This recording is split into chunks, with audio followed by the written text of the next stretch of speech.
Bom dia a todos. Sejam bem-vindos à Conferência de Resultados da Hidrovias do Brasil, referentes ao terceiro trimestre de 2025. Temos hoje a presença dos senhores Décio Amaral, diretor-presidente, André Hachem, diretor financeiro e de Relações com Investidores, e Gabriela Colos, gerente de Relações com Investidores. Este evento está sendo gravado e ficará disponível no site de Relações com Investidores da companhia. Após os comentários da administração da Hidrovias, haverá uma sessão de perguntas e respostas. Nessa ocasião, mais instruções serão fornecidas. Destacamos que a ferramenta de tradução simultânea está disponível na plataforma. Para acessar, basta clicar no botão Interpretation, localizado na parte inferior da tela, e escolher o idioma de preferência.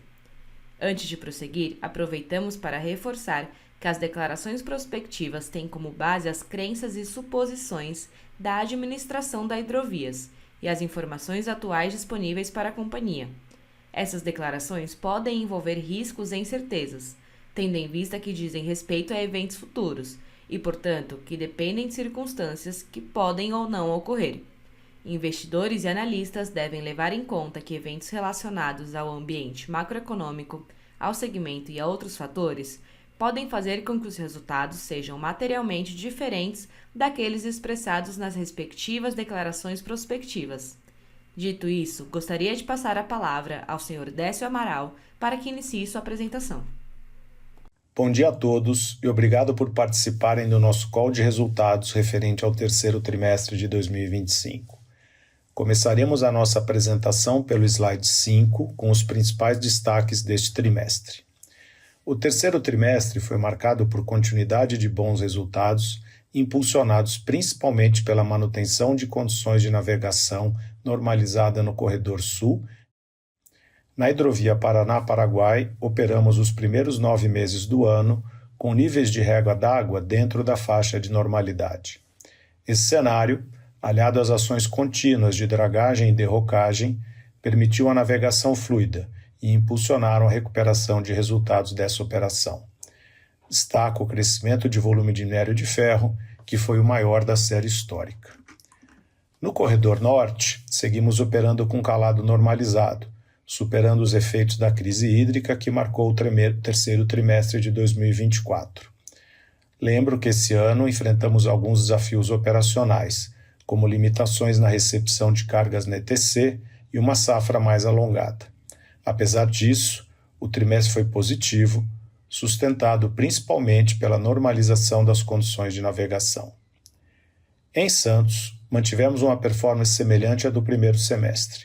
Nosso foco permanece na otimização dos ativos por meio de iniciativas comerciais e de produtividade que visam maximizar o retorno mesmo em condições adversas. Por fim, a operação de navegação costeira, cuja venda foi concluída semana passada, apresentou resultados em linha com a normalidade da operação.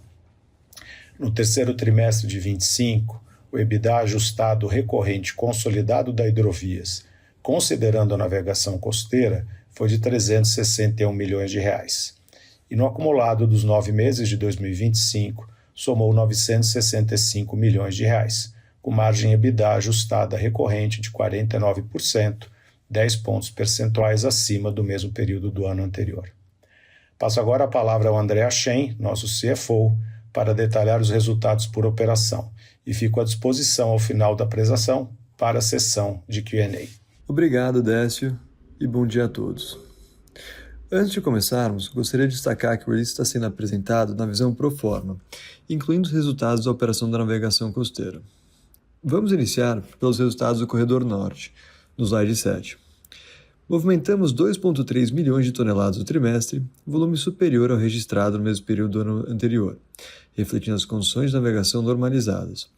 O período foi marcado, por um lado, por desafios pontuais na recepção de cargas na ETC e pelos efeitos de sazonalidade da safra.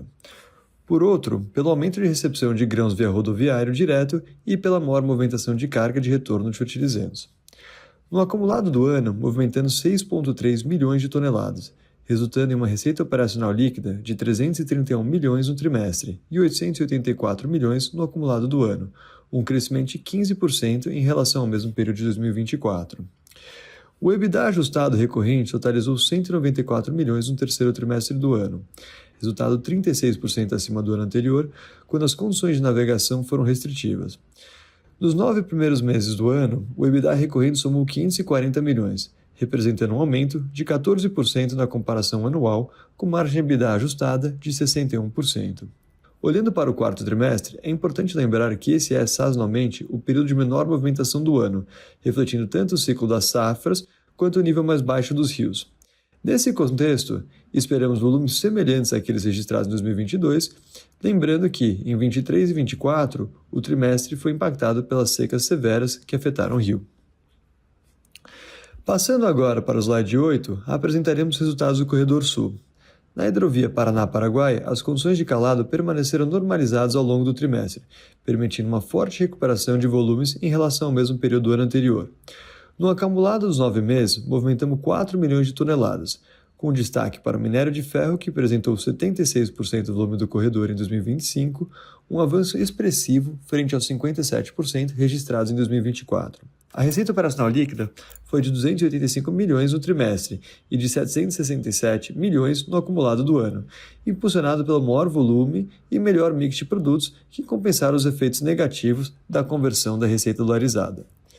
O EBITDA ajustado recorrente foi de 154 milhões no trimestre, uma melhora importante quando comparado com o segundo semestre de 2025 e também o terceiro trimestre de 2024.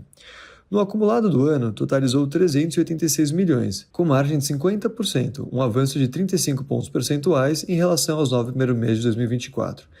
Esse crescimento reflete as melhores condições operacionais, com régua da água em níveis normalizados, tanto pelo maior volume de chuvas no ano, quanto pelas iniciativas de dragagem e derrapagem que seguem sendo realizadas na região.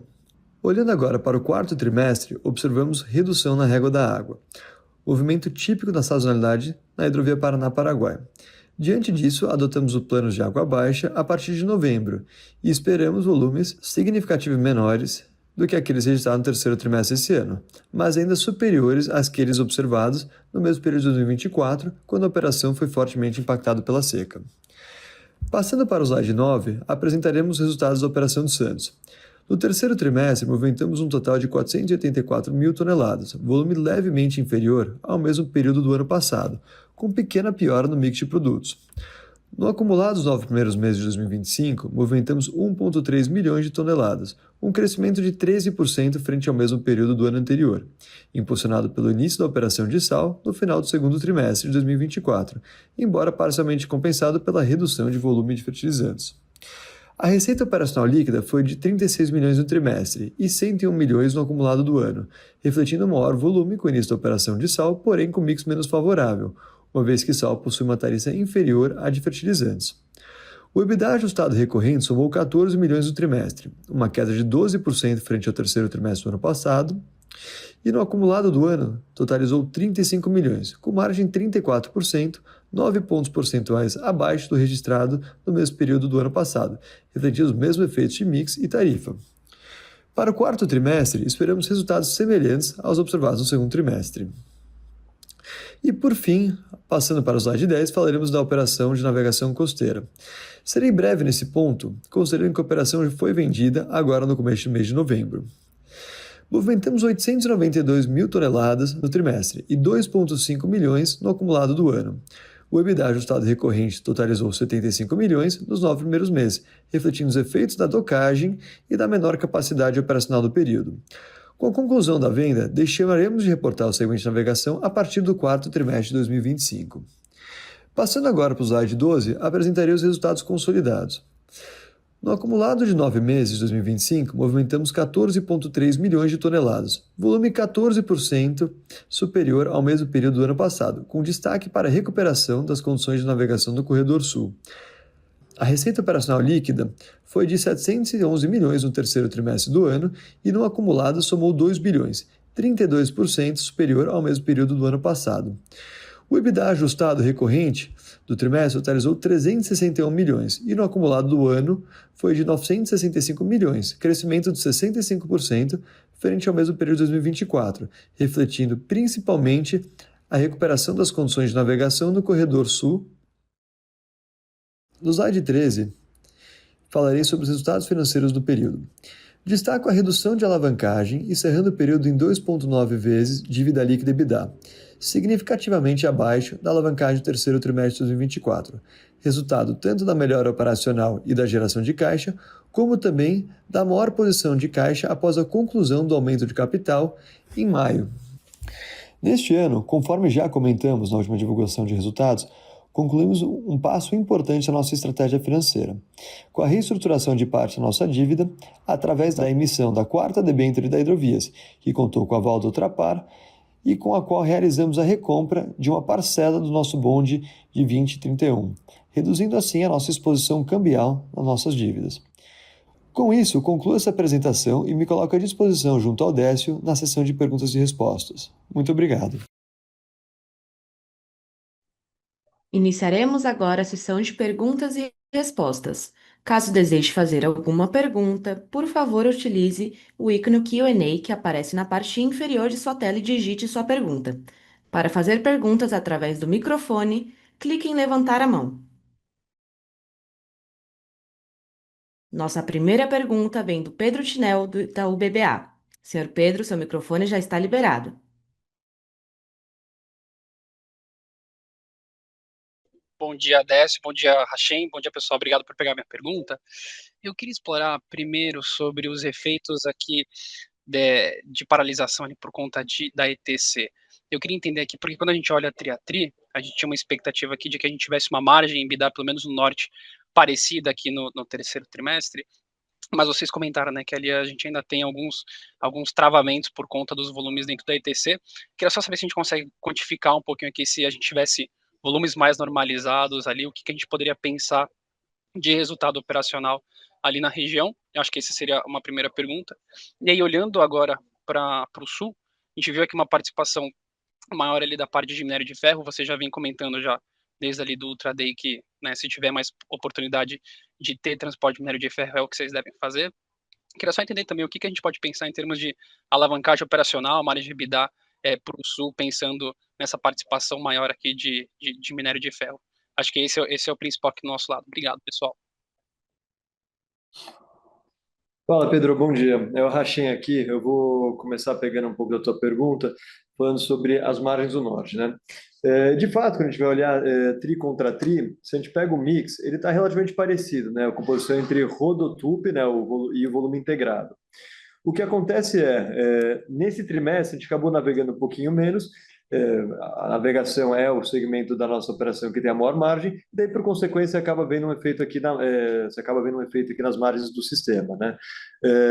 Dito isso, quando a gente pega o mix de produtos, a gente poderia estar otimizando muito mais capacidade de integrado se a gente tivesse uma condição um pouco melhor na transportuária, né? Uma vez que você tem a transportuária dificultando o acesso, a gente comentou um pouco sobre isso no Traday, o que acaba acontecendo para a gente não ter ociosidade no berço, a gente acaba priorizando cargas também, a gente acaba aumentando a recepção de cargas rodoviárias, que tem uma margem menor. E acho que o Décio vai comentar um pouquinho agora sobre as perspectivas da transportuária olhando médio e longo prazo. Isso. Pedro, bom dia, obrigado pela tua pergunta. O que está acontecendo na transportuária para você saber, né? O início das obras da nova transportuária já aconteceu, tá? A previsão é a gente ter essa via operacional asfaltada, corrigindo ali aquelas ladeiras grandes, para o último trimestre do ano que vem. Então, ela deve estar plenamente operacional, não para a próxima safra, para outra. Qual é a solução intermediária que nós estamos fazendo, junto com as outras empresas do local? É fazendo um asfaltamento provisório nas ladeiras atuais para tentar minimizar o problema na próxima safra. Então, a expectativa é de uma próxima safra com menos problema ainda do que houve esse ano, mas a solução definitiva só para 27. E aí a gente deve ter um mix mais rico trabalhando daqui para frente. Você quer falar um pouquinho do Sul, Hachem? Perfeito. Você pode só repetir a tua pergunta do Sul? Não ficou muito clara para mim. Claro, Hachem. A ideia aqui era só entender um pouco mais como que a gente pode pensar margem de EBITDA sul. A gente teve aqui uma alavancagem operacional melhor do que a gente tinha na conta, acho que especialmente por conta de transporte maior de minério de ferro. Só para a gente entender, né, olhando para frente, o que a gente pode pensar de participação, minério de ferro, e também o que a gente pode pensar em termos de alavancagem operacional por conta dessa operação para frente. Claro, vamos lá. Quando a gente olha que é o Corredor Sul, de fato, a gente assim, acho que o maior propulsor de resultado da hidrovias esse ano contra o ano passado tem sido o corredor, né? O que a gente está vendo aqui é uma combinação de dois fatores. Como eu mencionei, a gente teve, primeiro, uma régua de água, né, um cotograma muito mais favorável esse ano versus ano passado, e também os efeitos da dragagem e derrocagem que vem acontecendo ao longo do ano, certo? Olhando aqui de forma estrutural, a gente vai ter evoluções, acho que deve comentar um pouquinho mais como a gente olha a perspectiva do Rio do médio e longo prazo, mas eu queria frisar a sazonalidade que a gente enfrenta, né? O quarto trimestre, basicamente, o Rio tem essas oscilações, é um período de menor régua, certo? Basicamente, quando você tem águas baixas, o que acaba acontecendo é que você carrega menos por barcaça, certo? Por consequência disso, você também tem que fazer mais desmembramentos, né, com o rio mais seco, o que leva a um maior tempo de ciclo e, por consequência, margens muito menores. Então, quando a gente olha para o quarto trimestre, você tem um efeito de volume menor e margens menores. Isso é usual do nosso business, certo? Quando a gente pensa no Rio, a gente costuma ter um primeiro e quarto trimestre mais afetados pelo período de baixas do Rio e um segundo e terceiro trimestre melhores quando você tem melhor navegabilidade, né? Olhando, acho que o Décio vai comentar um pouquinho agora sobre as perspectivas de médio e longo prazo quando a gente olha para o corredor. Pedro, de novo, falando no médio prazo, né, o corredor do Sul ele está em dragagem, né, sendo executado ao longo de todo o seu trecho. Então, esse ano a gente já notou um pequeno efeito que, pelo mesmo nível de água, a gente conseguiu carregar as barcaças mais do que anos anteriores.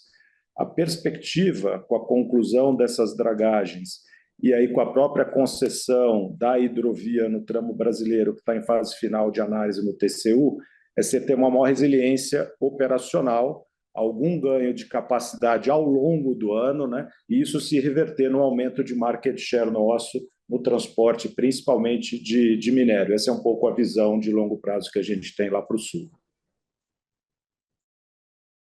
Super claro. Obrigado, viu, Décio, Hachem? Nossa próxima pergunta vem de Gabriel Frazão, do Bank of America. Gabriel, seu microfone já está liberado.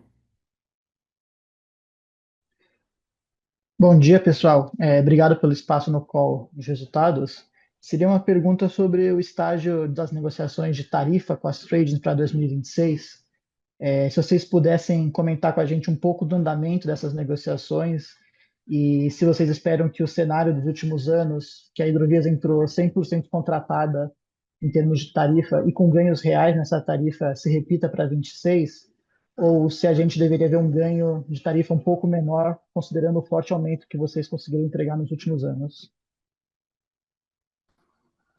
Gabriel, Décio, obrigado pela pergunta. Gabriel, primeiro, assim, eu gosto de focar muito em coisa que eu controlo, que é o meu custo e eficiência operacional, e a gente tem que aprender a ganhar dinheiro com qualquer nível de tarifa. Então, a nossa jornada aqui é criar uma empresa bastante resiliente, bastante eficiente, que consiga ser rentável em qualquer momento. Isso dito, a gente tem uma perspectiva de uma positiva para a safra de 2026, né? E não tem, assim, no curto prazo, grandes capacidades entrando novas no sistema. Você pode ter ali em Santos um terminal novo entrando, mas acho que tem até um deslocamento de carga em terminal de terceiros e terminal próprio. A gente tem, você sabe, bastante contratos de take or pay, o que nos dá uma tranquilidade importante de negociação com bastante calma, né? Mas dito isso, acho que tem alguns corredores que competem com a gente e estão um pouco mais flexíveis aí na sua negociação comercial. As nossas negociações estão no ritmo tranquilo, similar aos anos anteriores, mas aí eu prefiro não entrar especificamente na questão aí cliente a cliente, mas a gente vê um cenário de bastante normalidade, não diferente dos anos anteriores. Certo. Muito obrigado, Décio. Nossa próxima pergunta vem do Felipe Nielsen, do Citi. Senhor Felipe, o seu microfone já está liberado. Oi, pessoal, bom dia aí, obrigado pelo espaço. Eu tenho uma dúvida em relação a CAPEX.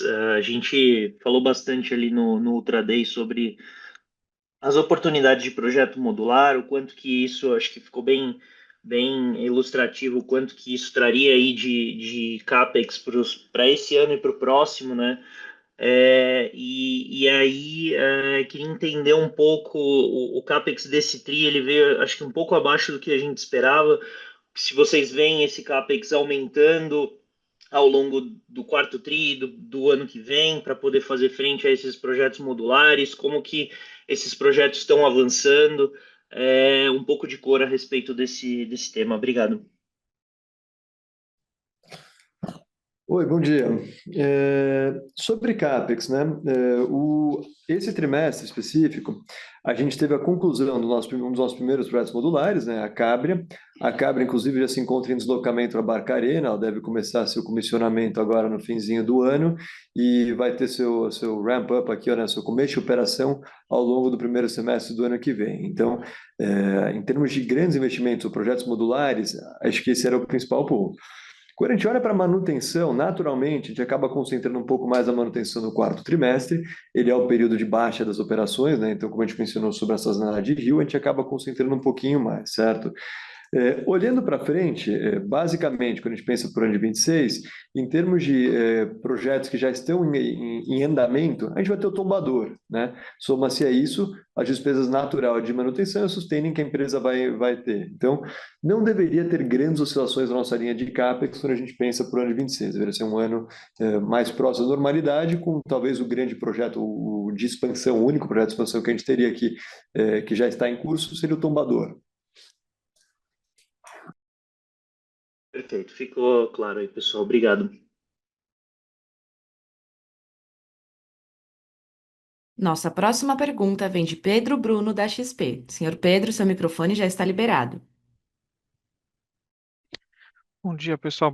Obrigado aqui pelo espaço. Uma parte da minha pergunta já foi respondida, era com relação ao Sul, mas eu queria, se vocês puderem dar um pouco mais de detalhes, só para confirmar o entendimento de que a gente viu já as dragagens e derrocagens que vieram sendo feitas ao longo do ano e desde o ano passado, surtindo efeito, né? Acho que o Décio comentou sobre mesmo o nível de régua com operação mais eficiente. Aí eu queria confirmar o entendimento de que, então, isso deveria, já no quarto trimestre, oferecer, vamos dizer assim, uma melhoria, ou mostrar uma melhoria de resultado, vamos dizer assim, ajustado para o nível de régua, né? Comparado com o ano passado, e entender se esses esforços de dragagem e derrocagem ainda estão em curso e o quanto que ele ainda deveria evoluir olhando para o ano que vem. O Décio comentou um pouco desses esforços combinados com as possíveis concessões de hidrovia, né? Daí também, se puder, por favor, dar um update de como vocês estão vendo a questão de timing disso e só essa explicação um pouco mais, talvez, operacional de o que ainda é esforço de dragagem e derrocagem independente da dinâmica das hidrovias, e aí sim das expectativas com relação aos projetos, isso um pouco no contexto de que a gente tem visto uma descida mais rápida, vamos dizer assim, do nível de régua agora para esse quarto trimestre, obviamente que respeitando a sazonalidade, né, e nunca um ano é igual ao outro, mas é um pouco com isso em mente a minha pergunta aqui. Obrigado, pessoal. Pedro, Décio, obrigado pela tua pergunta. Então, só para reforçar um pouco o ponto que eu achei, né? Assim, nessa sazonalidade, a gente entra no regime de operação águas baixas, que tem dois efeitos práticos, né? Você não carrega as barcaças na sua totalidade, questão de calado, né?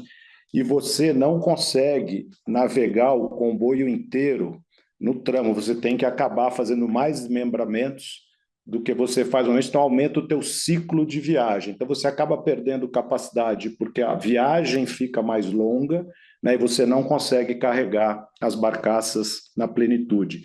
O que está acontecendo esse ano, como houve um aprofundamento de calado, você está tendo o efeito dos desdobramentos, mas está conseguindo carregar um pouco mais de produto. Você ainda não capturou todo o benefício da dragagem ainda, porque ela ainda está em curso, tá? E você tem no Rio hoje, se não me engano, entre 40 a 60 dragas. É um número bastante importante, o que acaba também, pela draga em si, atrapalhando a navegação, tá? Então, as perspectivas com essa conclusão dessas dragagens, derrocagens, que acho que ainda levam um bom período do ano que vem, é um corredor mais resiliente, e um ganho de capacidade para o mesmo nível de água e uma resiliência maior por esses investimentos que estão sendo feitos. Perfeito, obrigado, Décio. Se puder, só uma atualização com relação ao que vocês esperam, do que for público, obviamente, né, de qual que é a atualização que vocês tenham com relação à expectativa de projetos de hidrovias de forma geral, de concessões, né? Sobre a concessão, a gente vai avaliar ali a participação ou não nessa concessão, olhando um pouco, como sempre, retorno financeiro, mais importante é a garantia da navegabilidade. Né? Nós vamos avaliar a participação no momento adequado aí do leilão. Perfeito, muito obrigado. Nossa próxima pergunta vem de Isabela Pacheco, do Bank of America. Senhora Isabela, o seu microfone já está liberado.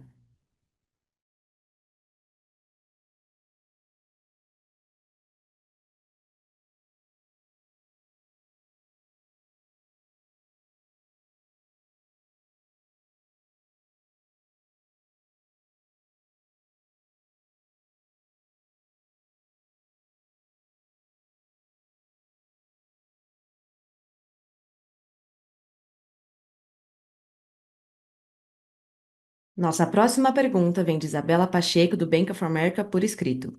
Qual o nível de alavancagem vocês veem para o final desse ano e do ano que vem? Oi, Isabela, bom dia. Aqui é o Rachem de novo. A gente não dá guidance formal, a gente não dá guidance, certo? Eu acho que o principal ponto para ter em mente é o seguinte: nosso EBITDA LTM agora está em 965 milhões. Se você pegar o mesmo período do ano passado, ele estava em 586, certo? Quando a gente olha para o fim do ano, a gente continua vendo, né, primeiro, um terceiro e um quarto trimestre muito mais saudáveis do que a gente teve ano passado, o terceiro que a gente reportou hoje, a expectativa do quarto. O que vai ajudar bastante quando a gente pensa em níveis quando a gente pensa em dívida líquida e EBITDA no denominador, né, no EBITDA. Para fins de dívida líquida, a gente está vendo uma geração de caixa saudável esse ano e a expectativa é que isso continue ocorrendo, né, tanto no quarto trimestre quanto para o ano que vem. Então, a gente deveria continuar vendo a empresa se desalavancando tanto para o fim do ano quanto quando a gente olha para o ano seguinte.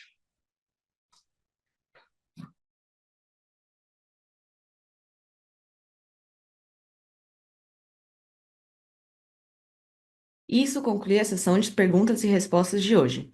Gostaria de convidar o senhor Décio Amaral para prosseguir com as considerações finais. Por favor, Décio, pode prosseguir. Queria agradecer a participação e as perguntas de todos. Espero que a gente tenha sido claro e endereçado os pontos de vocês. E a gente se encontra daqui a mais um trimestre para falar sobre o fechamento desse ano e perspectivas para o ano que vem. Obrigado a todos, um bom dia. A conferência está encerrada. Agradecemos a participação de todos e tenham um bom dia.